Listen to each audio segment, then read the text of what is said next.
My name is Walter Troy, and I am the chairman of the NoFEAR Institute. We have to my left Congresswoman Sheila Jackson-Lee. So the NoFEAR Institute this morning, allowing testimony to come forward to bolster the notification of Federal Employees Anti-Discrimination Act, Retaliation NoFEAR 2 is important. But we need a rose garden ceremony occasionally to honor whistleblowers. I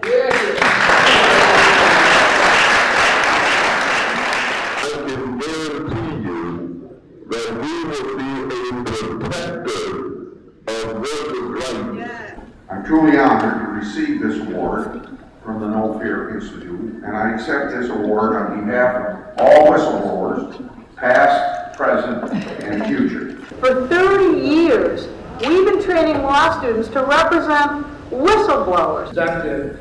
Roland Sheila, who is the president of the Civil Rights Society, which has been on the cutting edge of change in the private sector. I wanted to let this committee know, and you before you leave, that I'm also currently right now under threat for being here and present this testimony by the U.S. Attorney's Office. Make sure that the justice system that we think we have here in the United States Congress and we think is performing outside of these walls is not, in actuality, if you will, a joke and a farce. I'm really concerned right now for my life and safety because I'm here.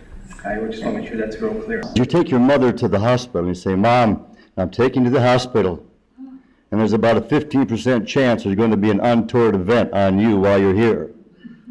There's about a 3% chance they're going to do something that's going to hurt you for the rest of your life, and there's a small chance they're going to kill you. But I'm taking you to here because I love you." Give me some of the issues that you all were trying to raise to brass to your superiors. Well, it's even simpler than that. All we were trying to do as members of Iraq Veterans Against the War was tell our stories and portray the reality. While you were in theater? No, having returned, actually been discharged from active duty, and being a member, yes ma'am, being a member of the inactive or individual ready reserve. Right. And the Marine Corps attempted to separate me from the inactive reserve with an other than honorable discharge. Because you were actively engaged in talking about the horrors of war. Yes ma'am. I found the hospital peer review process to be corrupt. I found the administration to be corrupt and have no interest in pursuing this. I went to a local attorney, told me various state and federal officials were aware of the problems, did not want to do anything about it. Do not blow any whistle, period, is exactly what I was told by him. I went to outside whistleblower attorneys who didn't have much interest in pursuing the case as they thought it was too difficult to pursue. And eventually, after receiving a tip from a local friend, I took my information to the FBI. And 3 months later, the FBI staged a no-notice raid on Reading Medical Center with 40 agents and shut it down. Whistleblowers deserve it in their own right, but we ought to encourage it and know that it's respectful to be a patriot and to be grateful for the sacrifice that the whistleblowers commit. Since our founding in the fall of 2004, IVAW has called for 3 things: the immediate withdrawal of all occupying forces from Iraq, full benefits for returning veterans, reparations for the Iraqi people. So I am certain that if I had spoken up about the patient abuses for profit going on at Reading Medical Center, I would have been run over and left for dead by the side of the road. He was passing on a message to me from high above, claiming that if I embarrassed the unit or made them look foolish, I might not find myself returning from Iraq a second time. My name is Melissa Seaver, and due to agency, non-due process, and other violations, my family has lost a farm.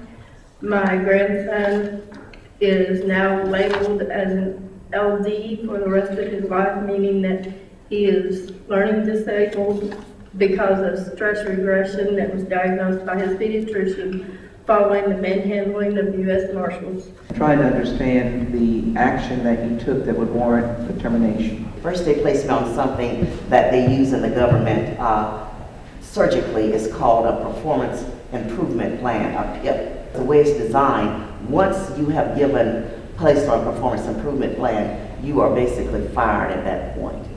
And so nothing you can do will be right at that nothing point. At that point. I've worked on my job for 25 years doing the same thing. But now all of a sudden I cannot do my job. And after 25 years, I was booted out of. Do you get retirement benefits? To this day, I have no monies, no retirement benefits. I have no monies coming in. I'm without funds. This is a story regarding the loss of my baby 2 years ago. My name is Beth Stover and I'm 42. My daughter Elise, who's 10, is in the back of the room. She would have a baby sister, Lena, who would be 2 now if it hadn't been for our current managed healthcare system, in particular Kaiser Permanente. By chance, the only reason we had Kaiser was because Lena's father took a job and was offered what we thought were great benefits. Unfortunately, that was the beginning of the end for Lena. The military faces not just prosecution for our speaking out and our being whistleblowers, but also persecution. We face a level of persecution that no civilian job faces because we cannot quit. We cannot walk away. In 2001, I blew the whistle about patient hygiene and safety issues, things such as patients being found with dried feces on the back and live maggots in their ears. Because as the law is right now, there's a severe and substantial chilling effect. Because other soldiers see this thing, and nobody's going to want to speak out. If Congress does not have the courage to defend our republic and our Constitution, it becomes the duty of soldiers to act by voicing their dissent. The law has failed our soldiers miserably.